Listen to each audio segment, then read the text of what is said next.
Olá, têxteis, todos bem?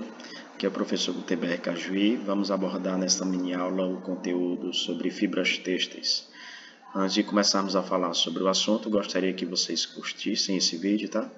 E se puder, sigam a minha página, para que vocês possam ter acesso a outras mini aulas. Antes de falarmos um pouco sobre os principais tipos de fibras, precisamos aprender a defini-las, tá? Existe uma norma, a ASTM-D 123, que ela vai dar a definição técnica sobre as fibras. E ela diz que fibras têxteis é o material que forma os elementos básicos de um têxtil. Significa dizer que se você desmanchar, por exemplo, um tecido têxtil, a menor unidade será uma fibra têxtil. E uma característica muito forte de uma fibra têxtil é que ela tem pelo menos um comprimento de 100 vezes maior que o seu diâmetro. Caso contrário, ela não é considerada como fibra têxtil. As fibras têxteis elas são classificadas de acordo com a sua natureza, conforme a norma ANBR 12744 de 92. E ela diz que existem fibras naturais e não naturais. As fibras naturais podem ser de origem vegetal, mineral e animal. Depois nós iremos ter uma aula sobre cada uma das origens. E as não naturais podem ser de origens artificiais e sintéticas. Essa mini aula vai nos esclarecer sobre a diferença de fibras naturais e não naturais e a diferença entre as fibras artificiais e sintéticas. Primeiro, a gente precisa entender que as fibras não naturais elas passaram a ser necessárias principalmente por conta dos recursos naturais escassos, principalmente após a Segunda Guerra Mundial, e também pelo fato de que as fibras naturais a gente não tem controle nas suas propriedades, como comprimento, o exemplo do algodão, né? Comprimento, maturidade, finura, resistência, resiliência. Então, nas fibras não naturais, ou as fibras químicas, que também recebem esse nome, nós temos os controles dessas propriedades. Uma das coisas que foi feita em relação às fibras não naturais, para elas se aproximarem em relação a conforto, as propriedades positivas das fibras naturais, foi a possibilidade de nós estarmos trabalhando com misturas, né? Hoje é possível você fazer um fio, consequentemente um tecido com mistura entre fibras naturais e não naturais. E uma outra também inovação dentro das fibras não naturais foi a criação das microfibras, né? Que são fibras extremamente finas, que muitas vezes são bicompostas. Associem sempre que fibras finas está relacionada a conforto, né? E fibras longas está relacionada a resistência. Então, quanto maior a fibra, mais resistente, quanto mais fino a fibra, mais conforto, mais caimento no produto final. Uma definição também técnica sobre fibras têxteis é que toda fibra têxtil ela é constituída por macromoléculas e essas macromoléculas estão orientadas de forma linear, conforme vocês estão vendo aí na imagem.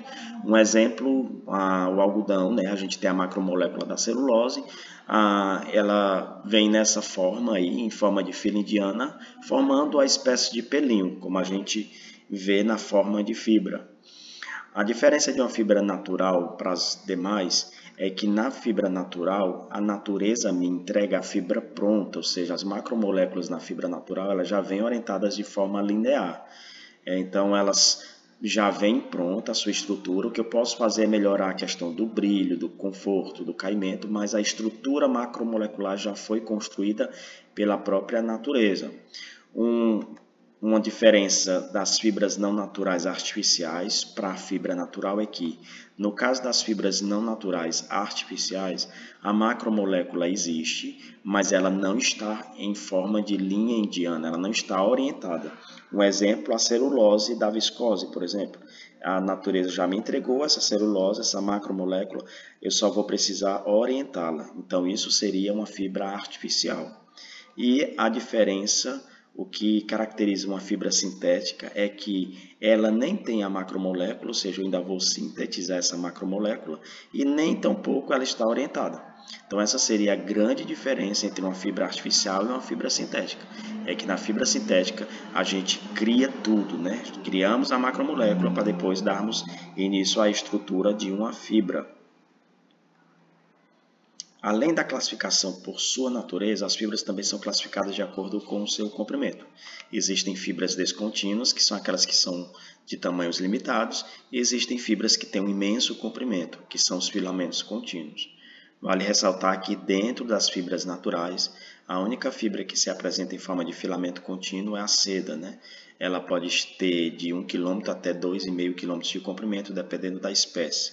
As outras fibras que se apresentam em forma de filamento contínuo são fibras não naturais, podendo ser sintéticas ou artificiais.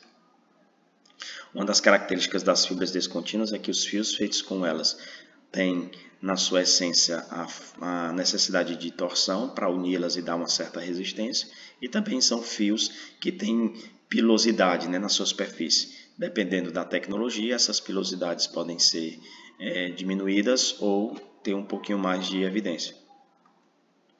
Esse aí é um tecido de malha, por exemplo, feito com fibra descontínua. Nós percebemos na superfície do tecido esses pelinhos.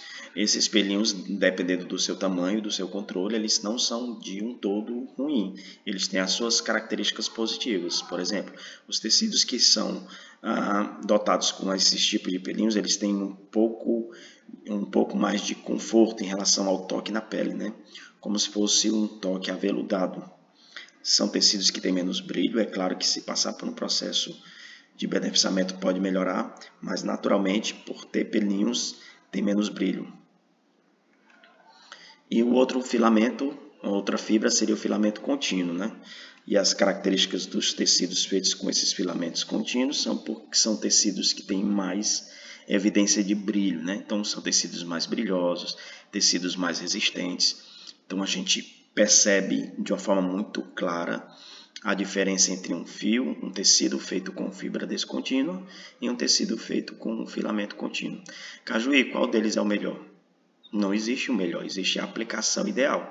Então cada um tem a sua aplicação e ambos têm a sua qualidade evidenciada e também são muito úteis para as nossas várias aplicações, como vestuário, né, e assim por diante. Então, essa mini aula, a proposta era a gente comentar um pouco sobre as principais características das fibras e diferenciá-las em relação à sua natureza e em relação ao seu comprimento. Espero que tenham gostado, espero que esse conteúdo tenha ajudado e aguardem que teremos novas mini aulas. Obrigado.